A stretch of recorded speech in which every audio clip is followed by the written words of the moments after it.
Welcome back, everybody, to Between Two Sermons. So great to have you here again. I'm back in this seat once more. Yes, glad to have you back. Thank you. Great to be back here alongside. We are wearing the same color. We are. Look at us. We always say that about us, John. Well, we do. Black I know. is our color today. It is. It is. The color of the day. We're in mourning. I'm not sure what about yet. Yes, but we'll get there. The lost winter, something like that. Yes. Yeah, I'd be mourning for that. You maybe not. Not me. Yeah, yeah. Not me.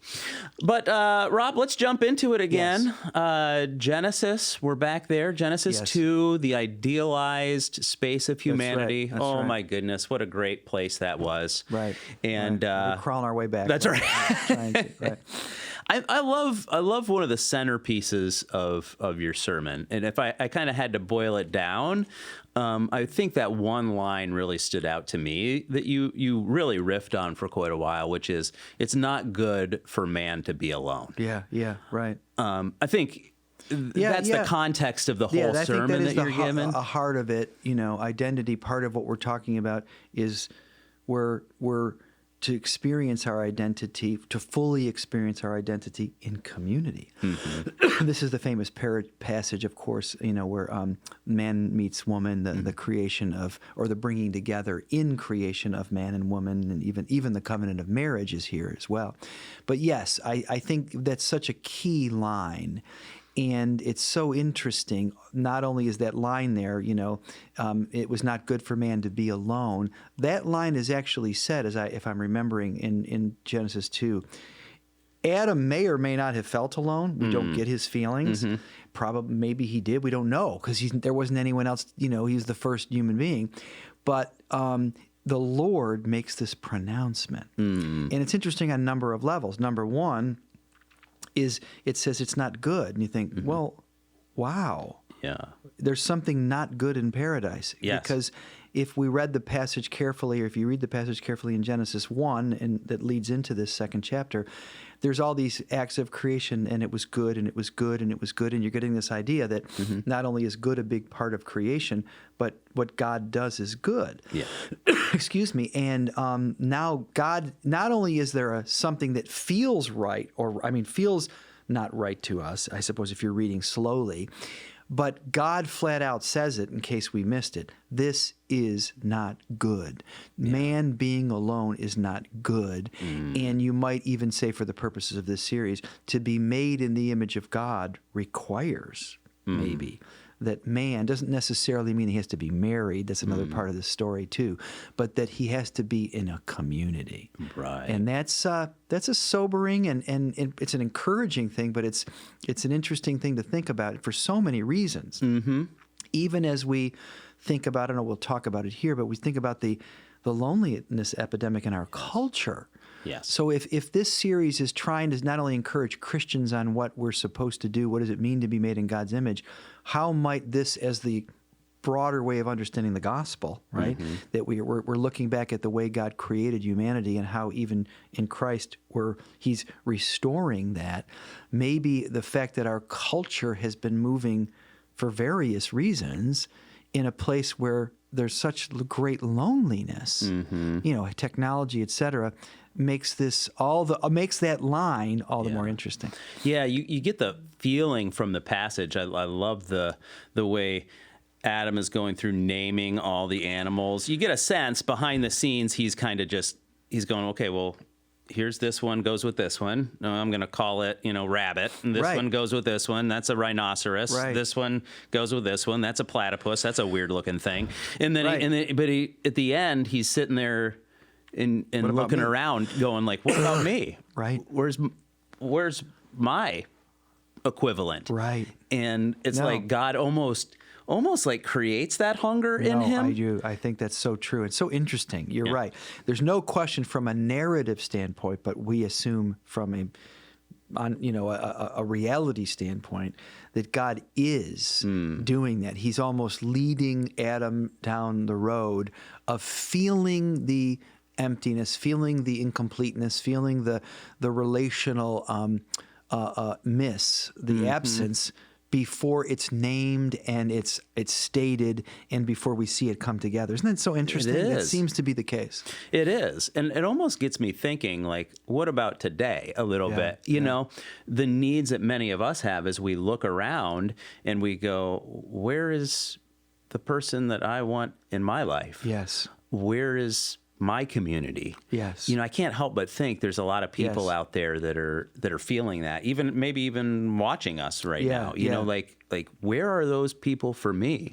Right. And I think there might even be in this narrative a little bit of hope for us that God sees that, Yes. and God can meet us in that space. Yeah, I love that. And I'm just listening to you ask that question. I think that's so true, because you could say that God solves the problem either before, during, and after Adam recognizes it.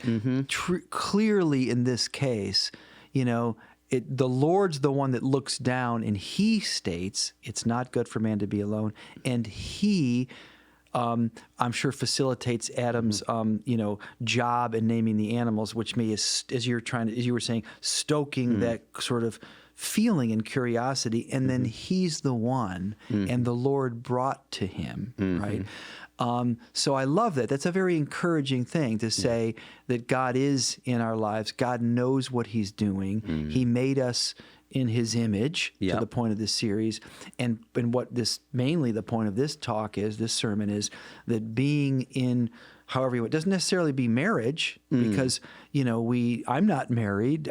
Jesus wasn't married. Paul wasn't married. So marriage is hugely important, and it's here. And God affirms it, but there's a larger point here. And the larger truth is about, you were designed to be in deep community, and that you, in a way, can't be what God has called you to be. You can't exercise his image. That's really what, image means. It means to represent him, but we don't do it through just words only, or because we look like God, like, God's our size, or looks like us, but that we live and express our humanity, and we image God in the way that we live. And I think the passage is saying we do that. We can't do that fully outside of accountable community. Right. And it's not only encouraging, as you say, because God is a step ahead of us, and he cares about us, and he's involved in our lives,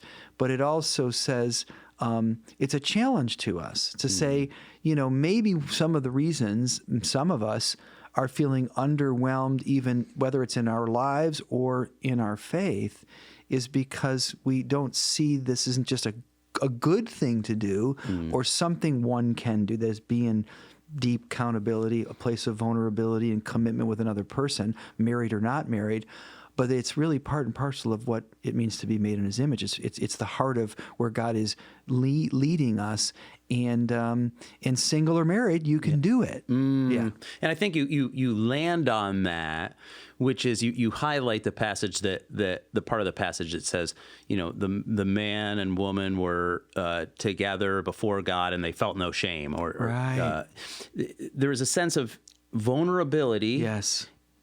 and community, like Yes. really being intertwined in that Yeah. moment. Like, you can't have community without vulnerability. That's right. And I think my sense is, this isn't my wisdom, people have been looking at this passage forever, but that the very last verse, as you pointed out, and the man and the woman were naked and they had no shame, is supposed to be doing a couple of things. One, maybe saying, oh, wouldn't that be wonderful? So there's a sense maybe where it says, that's not my story, but I can imagine that being beautiful.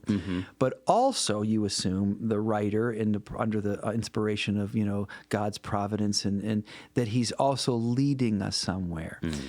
It doesn't seem like it's in the character of God to say, I want to paint this beautiful picture, then I want to just step on it and say, don't even think about. No, I think he's leading us somewhere.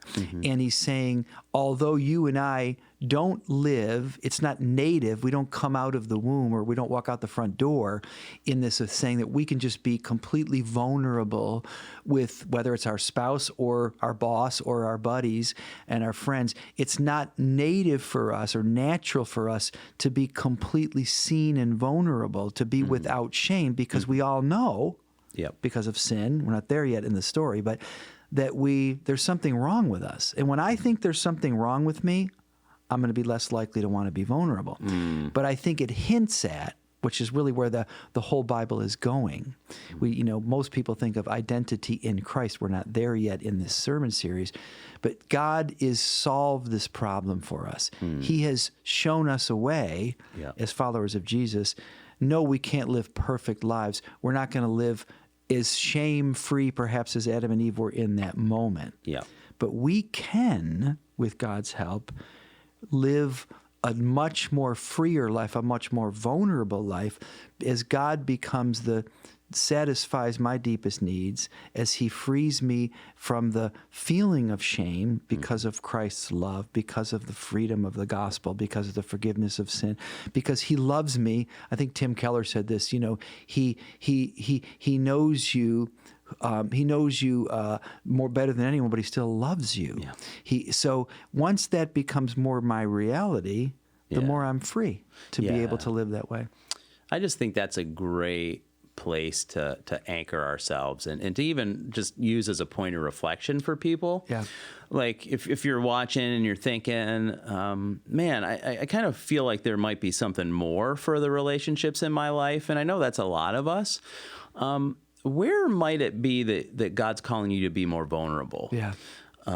What might God be inviting you into a level of vulnerability so that you can experience a deeper level of community? Because those two things are so intertwined that I think it's worth us considering. Yeah, I think you could set up this as if it's in a perfect sort of inverse relationship, or that you could say the more I'm willing to be courageous to be more vulnerable with you or whoever that person is, the more I might need to experience greater connection with God, because it's my connection with God, the gospel, that is helping me become more vulnerable with others. They go together. They do. Yeah. They do. That's beautiful. Yeah. So with that in mind, we'll leave it up to you to process that on your own, but hopefully process that within the context of your small group as well. Yeah. So thanks again, Rob, for leading us through this week. So grateful for you and grateful for you joining us. We'll see you back here next week on Between Two Sermons.